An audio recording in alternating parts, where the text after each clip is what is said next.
Now back to our top story, and that's the possibility that aid could be delivered to the besieged Syrian village of Madaya.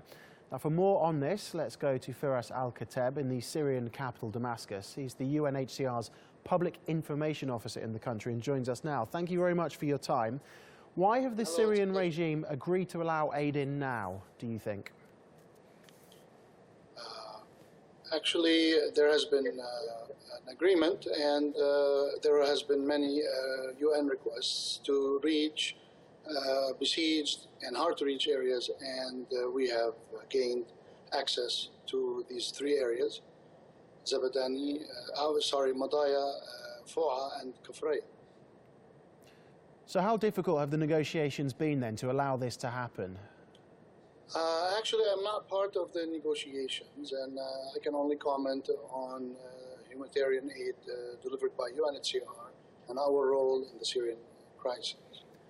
Well, can you just explain to us how bad the situation is then in the town? There are about 400,000 people living in Syria in besieged areas, and living in a besieged areas means no access to food, water, and medicine.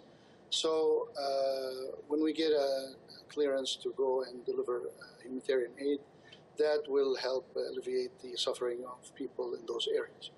We've heard some stories of people cooking nettles, even cats and dogs, to stay alive. What are some of the stories you're hearing of how bad the situation is? We know in armed conflict, when there's an area that is besieged, even hard-to-reach areas, the humanitarian situation is usually very difficult. Madaya isn't the only town that's suffering in this way, is it? There are others. Yes, there are about 15 besieged towns in Syria, and in this agreement we will hopefully reach 3 towns, and this is a good start. Are you hopeful then that the other towns, you'll be able to strike an agreement to get in aid to the other towns as well? We always are hopeful. We always support and value the peaceful solutions to all the I think we're losing you slightly on the line. If you can still hear me, when will the aid get into Madaya? Do you know?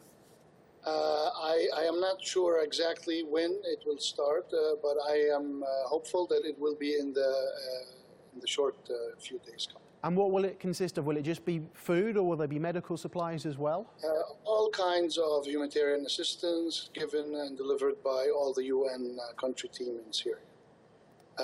Yes, which will also include medicine supplies and humanitarian supplies in addition to food. Okay, Firas khaateb, thank you very much for your time.